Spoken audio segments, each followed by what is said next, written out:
കരയുകയാണ് റിണിയും അരുൺകുമാറും കരയുകയാണ്. ഓക്കെ, അതിലേക്ക് ഞാൻ കടക്കാം. അതിനു മുമ്പ് നമ്മൾ ഇന്ന് ചർച്ച ചെയ്യുന്ന പ്രധാന കാര്യം, നമ്മുടെ രാഹുലിൻ്റെ ആദ്യ പ്രതികരണം വന്നിട്ടുണ്ട്. ജയിലിൽ നിന്ന് പുറത്തിറങ്ങിയ രാഹുലിൻ്റെ ആദ്യ പ്രതികരണം, അത് ഞാനിപ്പോൾ പറഞ്ഞുതരാം. അതിനുശേഷം കോൺഗ്രസിൻ്റെ മുതിർന്ന നേതാക്കൾ വലിയ രീതിയിലൊരു ചർച്ച നടത്തി. എന്തെന്ന് ആ ചർച്ച, അതായത് നമ്മുടെ രാഹുലിനെ പാർട്ടിയിലെത്തിക്കാൻ വേണ്ടി ആരൊക്കെയാണ് ആ ചർച്ചയിൽ പങ്കെടുത്തത്, എന്താണ് ആ ചർച്ചയിൽ പറഞ്ഞത്, ആ കാര്യം കൂടി ഞാൻ ഇന്ന് പറഞ്ഞുതരാം. ഓക്കെ, അതിനു മുമ്പ് അതായത് എൻ്റെ തള്ളക്കും തന്തക്കും കുറേ പേര് വിളിച്ചു. നമ്മുടെ രാഹുലിനെതിരെ വന്ന 3 കേസും പക്കാ ഫേക്ക് എന്ന് ആദ്യം തൊട്ടേ ഞാൻ പറയുകയാണ്. എൻ്റെ ചാനൽ ഫോളോ ചെയ്യുന്ന എല്ലാവർക്കും അറിയും. അപ്പോൾ എന്നെ കുറേ പേര് അൺസബ്സ്ക്രൈബ് ചെയ്തും ഡിസ്ലൈക്ക് ചെയ്തും നെഗറ്റീവ് കമൻ്റ് ഇട്ടും പറയുകയാണ്, എടാ നിൻ്റെ വീട്ടിൽ പെങ്ങന്മാരില്ലേ, നിൻ്റെ വീട്ടിൽ അമ്മയില്ലേ, അവർക്കെതിരെ ഇങ്ങനൊരു അതായത് പീഡന കേസോ അങ്ങനെ എന്തെങ്കിലും വന്നാൽ നീ ഇങ്ങനെ പീഡിപ്പിച്ചവർക്ക് നീ സപ്പോർട്ട് ചെയ്യോ? അങ്ങനെയൊക്കെയാണ് കുറേ വൃത്തികെട്ട നായ്ക്കൾ എനിക്ക് കമൻ്റ് ഇട്ടതൊക്കെ. ഞാനൊന്നും പറഞ്ഞില്ല, കോടതി വിധി വരട്ടെ, അതായത് നമ്മുടെ കോടതി വിധിയെ ഞാൻ വെയിറ്റ് ചെയ്തു. നോക്കൂ നിങ്ങൾ, ഇന്നലെ ഹൈക്കോടതി പറയുകയാണ് പീഡനമെന്ന സംഭവമേ നടന്നിട്ടില്ല എന്ന്. നമ്മുടെ രാഹുൽ പീഡിപ്പിച്ചിട്ടില്ല എന്നാണ് കോടതി പറഞ്ഞത്. ഞാൻ ആദ്യം തൊട്ടേ പറഞ്ഞില്ലേ, രാഹുലിനെതിരെ വന്നത് 3 കേസാണ്. ഓക്കെ, ആദ്യ കേസിൽ ആ അതിജീവിത എന്ന് പറയുന്ന ആ പെണ്ണാണ് രാഹുലിനെ ചതിച്ചത്. ഒന്നും കൂടി ഞാൻ പറയാം, ഈ വിഷയം നമുക്ക് എന്തായാലും വൈൻഡ് അപ്പ് ചെയ്യണമല്ലോ. രാഹുൽ കേസ് എന്തായാലും 2 ദിവസത്തിൽ ക്ലോസ് ആവും. അതുകൊണ്ട് ഒന്നും കൂടി ഞാൻ പറയാം. ആദ്യ കേസിൽ ആ പെണ്ണാണ് രാഹുലിനെ ചതിച്ചത്. വീട്ടിലൊരു ഭർത്താവുള്ള കാര്യം രാഹുലിനോട് പറയാതെ പ്രണയം സ്ഥാപിക്കുകയും അതിനുശേഷം ഇവർ 2 പേരും നല്ലോണം പ്രണയിച്ചതിന് ശേഷം ആ പെണ്ണ് ഒരു രാത്രി രാഹുലിനോട് പറയുകയാണ്, രാഹുലെ നീയുമായി ശാരീരികമായി ബന്ധപ്പെടാൻ എനിക്ക് ആഗ്രഹമുണ്ട്. പാവം രാഹുൽ ഓടുകയാണ്. കാരണം എന്തേ, ഞാൻ അവളെ കെട്ടാം, അതായത് എൻ്റെ ലൈഫ് പാർട്ട്ണറാണ്, എൻ്റെ ഫ്യൂച്ചർ വൈഫാണ് അവൾ. അങ്ങനെ വിചാരിച്ചിട്ട് നമ്മുടെ രാഹുൽ ശാരീരികമായി ബന്ധപ്പെടുകയാണ്. ഇവളാകട്ടെ കെണിയാളിയാണ്, അങ്ങനെയൊക്കെ വിളിച്ചതും, ബെഡിലേക്കൊക്കെ വിളിച്ചതും. അങ്ങനെ സംഭവമൊക്കെ നടന്നു. അതിനുശേഷം ഈ പെണ്ണിനോട് നമ്മൾ രാഹുൽ പറയുകയാണ്, നമുക്ക് വിവാഹം കഴിക്കണ്ടേ? അപ്പോൾ ഈ പെണ്ണിൻ്റെ അതായത് അവളെക്കുറിച്ച് കൂടുതലായും നമ്മുടെ രാഹുൽ അന്വേഷിച്ചപ്പോൾ അവൾക്കൊരു ഭർത്താവുള്ള കാര്യം നമ്മുടെ രാഹുൽ അറിയുകയാണ്. നോക്കൂ നിങ്ങൾ, വീട്ടിലൊരു ഭർത്താവുള്ള കാര്യം മറച്ചു വെച്ചാണ് പ്രണയം സ്ഥാപിച്ചത്. അതിൻ്റെ അർത്ഥം ഏതോ ഒരു പാർട്ടിക്കാരിൽ നിന്ന് 10 ലക്ഷമോ 20 ലക്ഷമോ മേടിച്ചിട്ട് നമ്മുടെ രാഹുലിനെ കൊടുക്കാൻ വേണ്ടി മുമ്പ് തന്നെ പ്ലാൻ ചെയ്തതാണെന്നാണ് ഞാൻ ആദ്യം തന്നെ പറഞ്ഞത്. അങ്ങനെ തന്നെയാണ് അതിൻ്റെ സത്യാവസ്ഥ. ഓക്കെ, അങ്ങനെ ആരുടെ കയ്യിൽ നിന്നോ പൈസ മേടിച്ചിട്ട് ഇവൾ ബെഡൊക്കെ ഷെയർ ചെയ്തതിന് ശേഷം എന്നെ പീഡിപ്പിച്ചു എന്ന് പോയി പരാതി കൊടുക്കുകയാണ്. ഈ പെണ്ണ് രാഹുലിനെയാണ് ട്രാപ്പ് ചെയ്തത്, ഹണി ട്രാപ്പ് ചെയ്തത് രാഹുലിനെയാണ്. വീട്ടിലൊരു ഭർത്താവുള്ള കാര്യം പോലും പറഞ്ഞില്ല. നോക്കൂ നിങ്ങൾ, പാവപ്പെട്ട ഒരു മനുഷ്യന് വീട്ടിലുണ്ട്, എല്ലാ ദിവസവും പണിക്ക് പോയി ചാവുന്ന ഒരു മനുഷ്യനുണ്ട്. ആ മനുഷ്യനെ ചതിക്കുകയായിരുന്നു. ആ മനുഷ്യൻ്റെ ഒപ്പം രാത്രി കിടന്ന് വേറെ സമയത്ത് രാഹുലിനോട് മെസ്സേജ് അയച്ച് പ്രണയം സ്ഥാപിച്ച് നമ്മുടെ രാഹുലിനെ ചതിക്കുകയായിരുന്നു. എന്താണല്ലേ, അതാണ് ഞാൻ പറഞ്ഞത്, അങ്ങനെയുള്ളവരെ ആദ്യം തന്നെ ശിക്ഷിക്കണമെന്ന്. അപ്പോൾ രണ്ടാമത്തെ കേസിനെ കുറിച്ച് നമ്മൾ ചർച്ച ചെയ്യുമ്പോൾ അങ്ങനെ ഒരു അതിജീവിത ഈ ഭൂമുഖത്ത് ഇല്ല എന്നാണ്, സത്യമാണ് ഞാൻ പറയുന്നത്. അതായത് രണ്ടാമത്തെ കേസ്, അങ്ങനെ ഒരു പെൺകുട്ടി ഇല്ല. ആരോ ഒരാൾ ഏതോ ഒരു ലാപ്ടോപ്പിൽ നമ്മുടെ രാഹുലിനെതിരെ വെറുതെ കള്ളക്കേസ് ഉണ്ടാക്കിയതാണ്. അതും ഞാൻ പറഞ്ഞു. അപ്പോൾ കുറേ പേര് പറഞ്ഞു, അല്ല രാഹുൽ പീഡന വീരനാണ്, രാഹുൽ കോതിയാണ്, നീ എന്തിനാണ് അവന് സപ്പോർട്ട് ചെയ്യുന്നത്, അങ്ങനെ ഇങ്ങനെ എന്നൊക്കെ. മൂന്നാമത്തെ കേസ് അത് വലിയൊരു കോമഡിയാണ്. മൂന്നാമത്തെ അതിജീവിതക്ക് രാത്രി 12 മണി സമയത്താണ് രാഹുലിനെ കാണേണ്ടത്. രാഹുലിനോട് പരാതി, അതായത് ഈ മൂന്നാമത്തെ അതിജീവിത എല്ലാവർക്കും അറിയുന്ന സംഗതിയാണ്, ഒന്നും കൂടി പറയുകയാണ്. നമ്മുടെ രാഹുലിൻ്റെ ഫ്രണ്ടും ഡ്രൈവറുമായ ഫെന്നിനാനെ മെസ്സേജ് അയക്കുകയാണ്, ഹായ് എനിക്ക് നമ്മുടെ രാഹുലിനെ കാണണം, രാഹുലിൻ്റെ കൂടെ കാറിൽ ഡ്രൈവ് ചെയ്യണം, രാഹുലിൻ്റെ കൂടെ എനിക്ക് ഫ്ലാറ്റിൽ ഉറങ്ങണം, 3 മണിക്കൂർ വേണം. അങ്ങനെ പിന്നിൽ നടന്ന് പാവം നമ്മുടെ രാഹുലിനെ ട്രാപ്പിൽ പെടുത്തുകയാണ്. അതായത് മൂന്നാമത്തെ അതിജീവിതയുടെ വലിയൊരു കോമഡി, അവള് പോലീസിനോട് പറയുകയാണ് ഇന്ന ഫ്ലാറ്റിലാണ് എന്നെ രാഹുൽ പീഡിപ്പിച്ചത്. അപ്പോൾ നമ്മുടെ സാറന്മാർ ചോദിക്കുകയാണ് എപ്പോഴാ, ഏത് സമയത്താ? പറയുകയാണ് 11-ാം തീയതി ഒരു രാത്രി 11 മണിക്കാണ് ഫ്ലാറ്റിലേക്ക് രാഹുൽ വന്നതെന്ന് പച്ചക്കളവ് പറയുകയാണ്.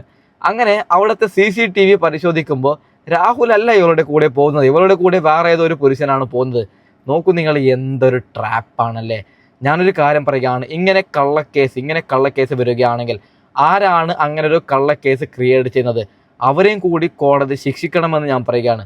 അവർ പെൺകുട്ടിയാണ്, അങ്ങനെ ഒന്നും പറയരുത്. നമ്മുടെ രാഹുലിൻ്റെ ഫ്യൂച്ചറാണ് ഇല്ലാതായത്. അപ്പോൾ നമ്മുടെ രാഹുൽ പുറത്തിറങ്ങി രാഹുൽ ഏറ്റവും അവസാനമായി പറഞ്ഞ ഒരു കാര്യമുണ്ട്, ഒറ്റ ഒരെണ്ണത്തിനെയും വെറുതെ വിടില്ല എന്നാണ്. സകലത്തിനും മാനനഷ്ടത്തിന് കേസ് കൊടുക്കും. ഓക്കെ, ആദ്യ കേസിൽ നമ്മൾ രാഹുൽ മാനനഷ്ടത്തിന് കേസ് കൊടുക്കാത്തത് അതിൽ ചെറിയൊരു തുമ്പുണ്ട്. ഞാൻ ആദ്യം പറഞ്ഞതുപോലെ രാഹുൽ ശാരീരികമായി ബന്ധപ്പെട്ടിട്ടുണ്ട് ആദ്യ കേസിലൊക്കെ. അത് രാഹുലിനെ പെടുത്തിയതാണ്. അതുകൊണ്ടാണ് നമ്മുടെ രാഹുൽ അതിൽ ചെറിയൊരു തുമ്പുള്ളത് കൊണ്ടാണ് മറ്റേ മാനനഷ്ടത്തിന് കേസ് കൊടുക്കാത്തത്. രണ്ടാമത്തെ കേസും മൂന്നാമത്തെ കേസിനും ഒരുമിച്ചിട്ട് മാനനഷ്ടത്തിന് കേസ് കൊടുക്കുമെന്നാണ് നമ്മുടെ രാഹുൽ പറയുന്നത്. നന്നായി, അങ്ങനെ തന്നെ വേണം. ഓക്കെ, പിന്നെ നമ്മുടെ രാഹുലിനെ പാർട്ടിയിലെത്തിക്കാൻ വലിയ രീതിയിൽ ചർച്ച നടക്കുന്നുണ്ട്. കോൺഗ്രസിന്റെ മുതിർന്ന നേതാക്കളായ VD സതീശനും ശശി തരൂർ അടങ്ങുന്ന മുരളീധരൻ മാത്രം പോയിട്ടില്ല എന്നാണ് നമുക്ക് കിട്ടുന്ന വിവരം. ബാക്കി എല്ലാ മുതിർന്ന നേതാക്കളും കൂടി വലിയ രീതിയിൽ ചർച്ച നടന്നു. അത് മാധ്യമങ്ങൾക്കും ആർക്കും അറിഞ്ഞില്ല, സീക്രട്ടായിരുന്നു ചർച്ച. ആ ചർച്ചയിൽ പ്രധാനമായും പറഞ്ഞത് നമ്മുടെ രാഹുലിനെ കോൺഗ്രസ് സീറ്റിൽ പാലക്കാടിൽ മത്സരിപ്പിക്കണമെന്നാണ്. ശശി തരൂരാണ് നല്ലോണം പറഞ്ഞത്, രാഹുലിനത് നമ്മൾ സീറ്റ് കൊടുക്കണമെന്നൊക്കെ പറഞ്ഞ്. അപ്പോൾ ഈ ഒരു ചിത്രത്തിൽ ഒരു കാര്യം ഉറപ്പാവുകയാണ്, രാഹുൽ നിരപരാധിയെന്ന് കേരളം അറിയുകയാണ്. കോൺഗ്രസ് പാർട്ടിക്കും ഒരു കാര്യം ഉറപ്പാവുകയാണ്, നമ്മുടെ രാഹുൽ തെറ്റൊന്നും ചെയ്തിട്ടില്ല, ഇതൊക്കെ കുടുക്കിയതെന്ന് എല്ലാവർക്കും അറിയുകയാണ്. അതുകൊണ്ട് നമ്മുടെ രാഹുലിന് ഉടൻ തന്നെ ജാമ്യം കിട്ടാനുള്ള ജാമ്യം എന്നൊക്കെ വരുന്നുണ്ട്. ഈ കേസ് കുറേ നമുക്ക് പഠിച്ചത് കൊണ്ടൊക്കെ നമ്മൾ രാഹുലിനെ ഉടൻ തന്നെ പാലക്കാടിൽ സ്ഥാനാർത്ഥിയായി കോൺഗ്രസ് പ്രഖ്യാപിക്കും. അതിൽ യാതൊരു തർക്കവുമില്ല. ഓക്കെ, ഇനിയിപ്പോൾ അരുൺകുമാറും സംഘവും വേറെ ചില കേസുമായി വരുമോ എന്ന് എനിക്ക് പേഴ്സണലി അറിയില്ല. വൃത്തികെട്ട ജന്തുക്കളാണ് അരുൺകുമാർ. എങ്ങനെയെങ്കിലും രാഹുലിനെ കൊടുക്കണമെന്ന് അരുൺകുമാറിന് വലിയ വാശിയാണ്. അരുൺകുമാർ വെറും വൃത്തികെട്ടവനാണ്. രാഹുലിനെ ഈ നിലയ്ക്ക് എത്തിച്ചത് അരുൺകുമാർ ആയിരുന്നു. ഓക്കെ, ഇന്നലെ വരെ നായ്ക്കളുടെ ഹെഡ്ലൈന് രാഹുൽ പീഡന വീരന്, മറ്റത് മറിച്ചത്, അങ്ങനെയൊക്കെയാണ്. നമ്മൾ രാഹുലിന് ജാമ്യം കിട്ടിയപ്പോൾ അരുൺകുമാർ ഇല്ല, അവന് റെസ്റ്റ് വേണത്ര, എന്തോ തലവേദന എന്ന് പറഞ്ഞിട്ട് വേറുള്ളവരാണ് ന്യൂസ് പറയുന്നത്. നാണവും മാനവും ഇല്ലാത്ത അരുൺകുമാറിനോട് ഒരു കാര്യം പറയുകയാണ്, അരുൺകുമാറെ നീയും ഒരു ആണാണ്, അരുൺകുമാർ, നിനക്കും വരും. നീ ഒരുത്തിൻ്റെ ചോര കുടിച്ച് പൈസ ഉണ്ടാക്കുമ്പോൾ, അതായത് രണ്ട് സൈഡിൽ നിന്നും അരുൺകുമാറിന് പൈസ കിട്ടുന്നുണ്ട്. ഒന്ന് പിണറായി വിജയൻ്റെ കയ്യിൽ നിന്നും, പിന്നീട് പിണറായി വിജയൻ, അതായത് രാഹുലിനെ എത്രമാത്രം ഇല്ലാതാക്കാൻ പറ്റുമോ അത്രയും ഈ അരുൺകുമാർ ഇല്ലാതാക്കണം. ഓക്കെ, അന്നെങ്കിലും അരുൺകുമാറിന് പിണറായി പൈസ കൊടുക്കും, അതിനുശേഷം റിപ്പോർട്ടറും പൈസ കൊടുക്കും. ഈ പൈസ അരുൺകുമാറെ ഇന്ന് വരും നാളെ പോവും. അരുൺകുമാറെ പൈസക്ക് വേണ്ടിയിട്ട് ഒരുത്തൻ്റെ ജീവിതം ഇല്ലാതാക്കുന്നത് ശരിയാണോ അരുൺകുമാറെ? ഇതൊക്കെ വെറും വൃത്തികേടാണ് അരുൺകുമാറെ. ഇനിയെങ്കിലും നീ സത്യസന്ധമായി വാർത്ത കൊടുക്കണമെന്ന് അരുൺകുമാറിനോട് ഞാൻ പറയുകയാണ്. നിങ്ങൾ തന്നെ ചിന്തിക്കൂ, എന്തൊക്കെ വാർത്തയാണ്, രാഹുൽ പീഡന വീരനാണ്, രാഹുൽ അങ്ങനെയാണ്, മറ്റതാണ്, മറിച്ചതാണ്. അതേ മാധ്യമങ്ങൾ ഇപ്പോൾ പറയുന്നില്ലേ രാഹുൽ തെറ്റുകാരനല്ല എന്ന്. ഇതാണ് ദൈവത്തിൻ്റെ കളി. ഞാനൊരു കാര്യം പറയുകയാണ്, നിങ്ങളിപ്പോൾ ക്രിസ്ത്യൻ മതക്കാരായിരിക്കും, ഇസ്ലാം മതക്കാരായിരിക്കും, ഹിന്ദു മതക്കാരായിരിക്കും, ഏത് മതമായാലും ആ മതം എന്താണ് പറയുന്നത് അത് ഫോളോ ചെയ്ത് നിങ്ങൾ ജീവിക്കുക. കാരണം ദൈവത്തിന് ഒരു പവർ ഉണ്ട് മക്കളെ, അത് ഉറപ്പാണ്. അതിപ്പോൾ നിങ്ങൾ തന്നെ ഒരു എക്സാമ്പിൾ പറഞ്ഞാൽ മതി. അതിപ്പോൾ മുസ്ലിം മതത്തിലായാലും ക്രിസ്ത്യൻ മതത്തിലായാലും ഹിന്ദു മതത്തിലായാലും, ഇപ്പോൾ നമ്മുടെ മതത്തിലുള്ള മുതിർന്ന അതായത് മതത്തിലുള്ള മുതിർന്ന ആൾക്കാർ പറയുന്നത് പോലെ നമ്മൾ ഫോളോ ചെയ്ത് കഴിഞ്ഞാൽ നമ്മുടെ പ്രശ്നം സോൾവ് ആവുന്നില്ലേ?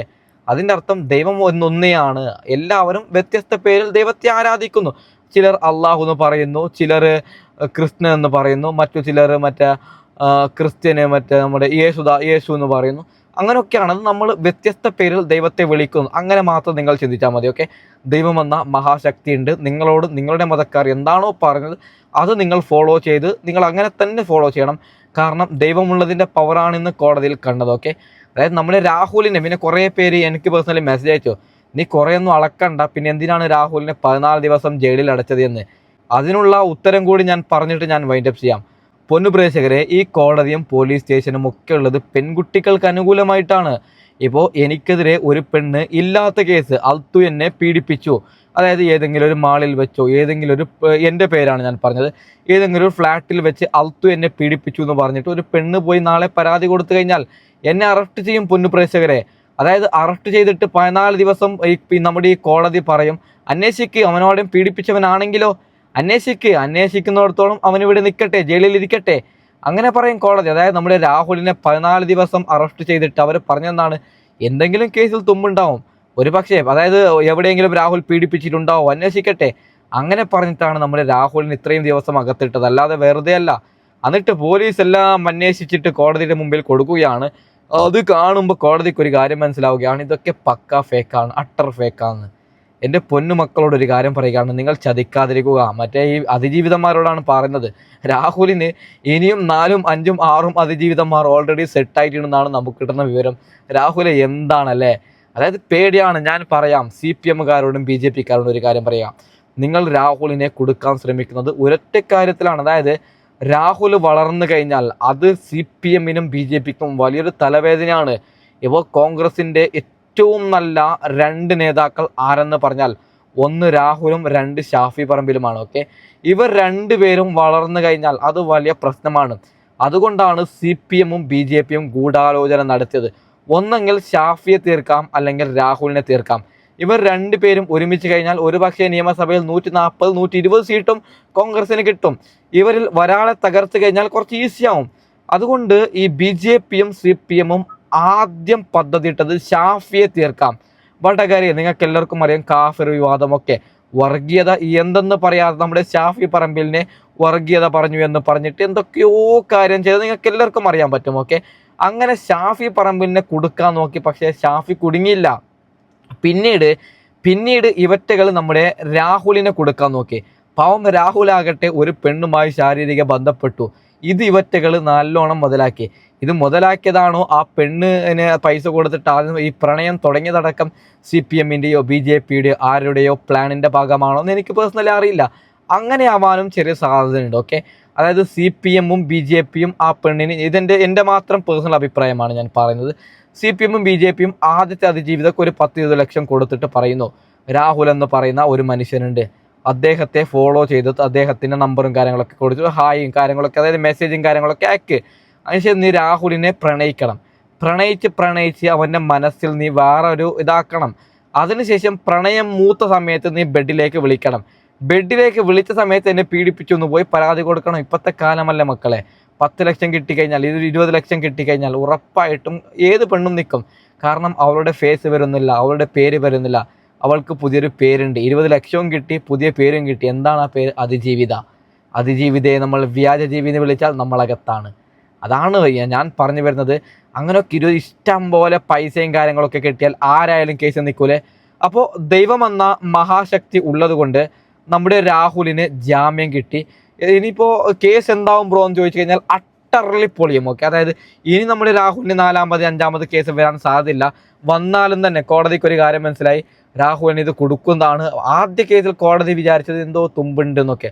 2ാമത്തെ കേസ് അങ്ങനെ ഒരു പെണ്ണ് ഈ ഭൂമുഖത്തില്ല എന്നറിയുമ്പോൾ കോടതിക്ക് 3ാമത്തെ കേസും ഇങ്ങനെയൊക്കെ ഈ ചാർട്ട്സും കാര്യങ്ങളൊക്കെ കാണിച്ചപ്പോൾ, ആ പെണ്ണ് കാറിൽ ഡ്രൈവ് ചെയ്യണം, ഇതൊക്കെ കാണിച്ചു കൊടുത്തപ്പോൾ കോടതിക്ക് ഒരു കാര്യം മനസ്സിലായി, ഇതൊക്കെ നമ്മുടെ രാഹുലിനെ കൊടുക്കാൻ വേണ്ടി ഇവറ്റകൾ ഉണ്ടാക്കുന്ന വെറും ഫേക്ക്, വെറും നാടകമെന്ന്. അങ്ങനെ കോടതി പറയുകയാണ് അവസാന നിമിഷം, ഇതൊന്നും നിങ്ങൾ അതിജീവിതന്മാരോട് പറയുകയാണ്, നിങ്ങൾ എനിക്ക് കരഞ്ഞിട്ട് കാര്യമില്ല, നിങ്ങളുടെ നഗ്ന വീഡിയോ ഒരു അതും കൂടി എനിക്ക് പറയാൻ മറന്നു. ചില അതിജീവിതന്മാർ, 2 അതിജീവിതന്മാർ പറയാണത്തെ രാഹുൽ ശാരീരികമായി ബന്ധപ്പെട്ടതിന് എന്തോ ഒരു വീഡിയോ ചെയ്തിട്ടുണ്ട്. ആ വീഡിയോ രാഹുലിന് ജാമ്യം കൊടുത്തു കഴിഞ്ഞാൽ രാഹുൽ അത് പുറത്തുവിടും. കോടതി അതിനെക്കുറിച്ച് അന്വേഷിക്കുകയാണ്. അങ്ങനെ ഒരു സംഭവമേ അങ്ങനെ ഒരു വീഡിയോ രാഹുൽ എടുത്തിട്ടില്ല. എന്താണല്ലേ, എന്തൊരു വൃത്തികെട്ട ജന്തുക്കളല്ലേ. അപ്പോൾ നമുക്ക് വൈൻഡപ്പ് ചെയ്യാം.